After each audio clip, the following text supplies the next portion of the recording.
जी नमस्ते कलवी साहब। हाँ बताएं। जी नहीं, बस मुझे पूछना था, आज प्रेस कॉन्फ्रेंस आपकी दिल्ली में आपने करी थी, तो किस सिलसिले में थी प्रेस कॉन्फ्रेंस, अगर कुछ चीज बताना चाहे तो।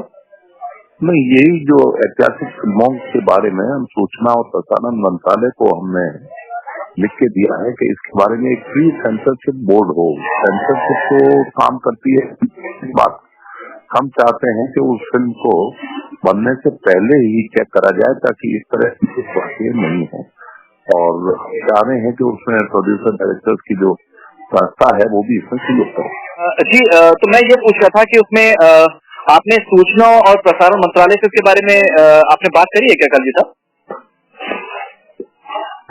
आज मंत्री लोग बाहर थे चुनाव के सिलसिले में जी, और मैंने अप्रोच किया है कि अगर वो पत्र जो आप लोगों के माध्यम से हमें सूचना ही मिल रही है कि प्रोड्यूसर डायरेक्टर्स की एसोसिएशन में भी, तो हम इसमें अगर पत्र हो तो एक बड़ा सपोर्टिव एविडेंस हो जाए कि भाई ऐतिहासिक फिल्मों को प्री सेंसरशिप एक बोर्ड का गठन हो।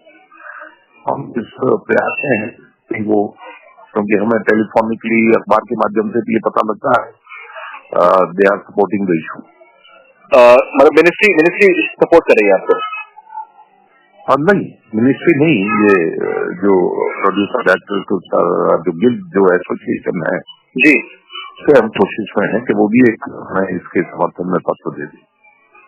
अच्छा, बिकॉज कलवी साहब, मतलब जैसे हम लोगों ने कुछ लोगों से बात करी है, फिर जैसे इंडस्ट्री के कुछ लोगों ने भी ये कहा है कि उसमें फिर जो एक क्रिएटिव फ्रीडम होती है, जो एक कहीं ना कहीं वो थोड़ा सा कॉम्प्रोमाइज होता है। क्रिएटिव फ्रीडम बहुत ज्यादा है, इतिहासिक तक ही अगर क्रिएटिव फ्रीडम है तो सब अब इसको कहीं रुकावट होनी चाहिए।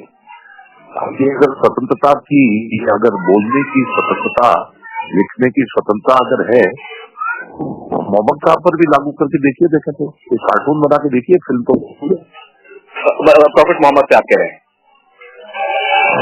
अगर संभव है तो उनसे बना के देखिए।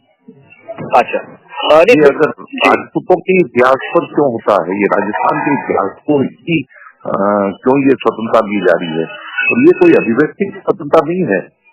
जिसकी हिस्ट्री, जिसके लिए हमारे पूर्वजों ने खून दिया है, सिर कटाए हैं, बिल्कुल 16 रानियों के साथ में जोहबत करने वाली, उसको अब अगर इस तरह से अभिव्यक्ति की स्वतंत्रता के नाम पर अगर इस तरह से करा जाएगा तो ये दुर्भाग्य है। क्योंकि इतिहास के गुरु जो डॉक्टर भार्गव थे, इतिहास के जो एक्टर थे, उन्होंने कहा था ये पैसे के जोर पर इतिहास को नई तरीके से परिभाषित करते हैं। इतिहास कितने परसेंट, 95% तो ये देखेंगे कि साहब अकबर की पत्नी कौन सी जोता, 95% तो ये देखेंगे कि साहब अलाउद्दीन सिटी मारना था और पद्मावती वहां पर पेड़ों की चक्कर लगा। अब ये तो बहुत हो गया ना अभिव्यक्ति, स्वतंत्रता चाहेंगे लोग। लेकिन कुछ के साथ आत्म बलिदान देने वाली उस स्त्री को, जिस पर राष्ट्रपति जाते हैं, और जौहर जो मेला लगता है वहाँ पर चित्तौड़ में, वहाँ पर राष्ट्रपति जाते हैं, वहाँ पर प्रधानमंत्री जाते हैं, चंद्रशेखर जी जाते हैं, वहाँ वाजपेयी जी जाते हैं, वहाँ राजस्थान के पूरे देश के सारे गवर्नर और मुख्यमंत्री वहाँ पर जाते हैं। तो अभी इसकी स्वतंत्रता तो ज्यादा नहीं चलनी चाहिए थी, स्वतंत्रता का बाजा फायदा उठाएगा। जी, अच्छा, लेकिन सर कुछ लोगों से मानना ये भी है कि जैसे अगर भारतीय संविधान के अगर अनुरूप, अगर जैसे कोर्ट में आप जा सकते हैं, आप कोर्ट केस कर सकते हैं और ले सकते हैं। हाँ, कोर्ट में गए हुए हैं हम, सूचना प्रसारण मंत्रालय में गए हुए हैं हम, मायावती सेंसर बोर्ड में गए हुए हैं हम। 11/9 को पंचाली जी से हमारी सभी संस्थाएं मिली थी। पंचाली जी मतलब SLB के जो CEO हैं। 27/10 को मिली थी, 27/1 को भी मिलने ही गए थे जी। हाँ जी, लेकिन जैसे अभी उनके ऊपर हाथापाई हुई वहाँ पर, तो उससे काफी लोग थोड़ा सा परेशान हो गए कि मेरी शायद हिंसा शायद नहीं होनी चाहिए। अब अगर ऐतिहासिक तथ्यों से इस तरह की तोड़ मोड़ में अगर बहुत लोग उस तरफ भी परेशान हैं, इस तरफ भी परेशान है, तो इसी का भी इलाज ढूंढना है। ऐतिहासिक फिल्मों पर बनने वाली हर फिल्म को प्री सेंसरशिप करवाई, मतलब फिल्म बनना शुरू होने से पहले या फिल्म बनने के दरमियान में अगर कोई जानकारी आती है तो कोई इतिहासकार, दो पत्रकार, एक आधा कोई जज वगैरह ऐसी कोई कमेटी बना दी जाए जो इस बारे में निर्णय ले ले भाई क्या ठीक सकते हैं, उनकी खिलाफत नहीं करे। जी जैसे सर ये भी एक चीज सामने आई थी कि दैट पद्मावती जी एंड अलाउद्दीन खिलजी के बीच में कोई किसी किस्म का कोई रोमांटिक सीन नहीं, ये संजय लीला भंसाली है तो हमें लिख के दिया है, ये चीज तो अभी हमें लिखी गई है, नहीं तो जिस दिन ये फिल्म बनी थी आप ही में किसी ने पूछा होगा रणवीर सिंह से, रणवीर लगता है विलियम क्या उससे भी और आगे कोई रोल में प्ले कर सकता हूँ अगर दीपिका पादुकोण के साथ। तो इंडियन एक्सप्रेस और डीएनए में छपा है मुंबई में। ये तो स्पष्टीकरण उस दिन आना चाहिए था, ये तो स्पष्टीकरण तब आना चाहिए था जब हमने 11/9 को मिले, 27/10 को मिले, 11 सितंबर को मिले, 27 अक्टूबर को मिले, तब आ जाते स्पष्टीकरण। तो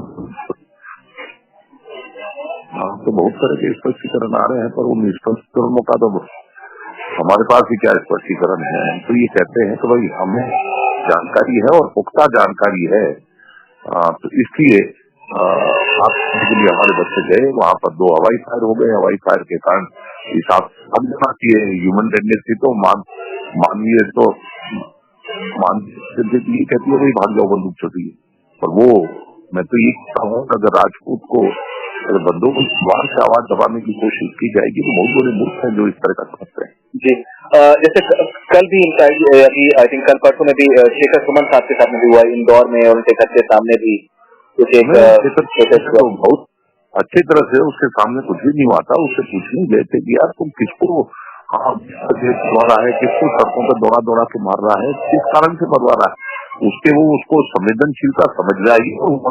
हाँ बाकायदा बहुत अच्छी सकारात्मक सोच के साथ में उन्होंने माफी मांगी, व्यक्त किया, उन्होंने जो मेरे से संबंध थे उनको भी चिन्हित किया। अच्छी बात है ये। और पद्मावती का टाइटल भी आप चाहते हैं कि चेंज हो? नहीं, अगर सब कुछ ठीक अगर बना रहे हैं तो वो जैसा एक हमारी 3 डिमांड थी वो फुलफिल कर दी गई। और जैसे ये एक आईबी मिनिस्ट्री दिखाएंगे, पद्मावती का नाम चेंज हो, पिक्चर बनने से पहले हमें दिखाई जाए, ये हमारे सुझाव भी थे 3-4। उन सुझावों पर बातचीत चर्चाएं चल रही है, फिर ये समझाया गया कि साहब पद्मावती की जगह अमरावती को अगर हम नंगा नचाएंगे तो आपको क्या दिक्कत है। तो फिर ये समझ में आया कि नहीं, पद्मावती हो और उसके इतिहास को बहुत गौरवान्वित तरीके से दिखाया जाना चाहिए। राइट, तो आप अगर हो रहा है तो कहाँ दिक्कत है। जी खैर, आप ये भी चाहते थे कि अब तक जो भी शूट किया गया है वो दिखाया जाए आपको? नहीं, ऐसा किसी ने नहीं कहा। अच्छा, ऐसा न तो हमारे पास में टाइम है इस काम के लिए। कंडीशन बने बाद में कुल 2 ही बार तो हमने ऑब्जेक्शन किया है। एक बार जोरदार पर थे जिसको हमने राजस्थान में आज तक रिलीज नहीं होने दिया, और दूसरा पद्मावती पे वैसे रोज भी काम करते हैं, हमारे पास बहुत अच्छे काम है। तो इसलिए मैं तो अभी पद्मावती में उलझ गया, नहीं तो मैं तो इस बात पर लगा हुआ प्रयास कर रहा था कि मोहन भागवत कहते हैं समीक्षा करो आरक्षण की, मनमोहन सैया कहते हैं आरक्षण की समीक्षा करो, दत्तात्रेय हौदबोले कहते हैं कि आरक्षण की समीक्षा करो। तो वो शायद जन समर्थन का इंतजार कर रहे हैं जब आरएसएस का टॉप ब्रास आरक्षण की समीक्षा के लिए कह रहा है कि खत्म करना नहीं है, बिल्कुल नहीं है खत्म करना, जिसका समीक्षा को किसी तौर पर खत्म करने से नहीं जोड़ा जा सकता, कोई उसका प्रयागराजी शब्द नहीं है। और अगर जन समर्थन चाह रहे हैं 10-20 लाख आदमी इकट्ठे हो रहेंगे, साहब आप पर्दे के पीछे से सरकार चलाने का आरोप आप पर है, हम पर्दे के सामने खड़े हैं, समीक्षा के लिए आपकी हम मिला रहे हैं, करवा दीजिए समीक्षा। बिल्कुल मिला, कितना मिला, कैसे मिला, किसको नहीं मिला, क्यों नहीं मिला, क्या होना चाहिए, इस बात पर समीक्षा हो जाए। बिल्कुल उसमें लगा हुआ था जी मैंने आपका ट्विटर पेज मैंने पढ़ा है करनी सेना को, उसमें आपने ये बातें आपने कही है। कहते साहब कुछ लोगों का मानना ये भी है कि शायद कहीं ना कहीं सब लोगों का मानना तब चलेगा जब मैं अब फोन बंद करना मेरी मजबूरी हो गई। प्रेस कॉन्फ्रेंस के लिए जा रहा हूँ, हवाई जहाज के अंदर बैठ चुका हूँ, दूसरी बार मुझे मना किया जा रहा है। नो प्रॉब्लम, बहुत शुक्रिया आपका, बहुत शुक्रिया।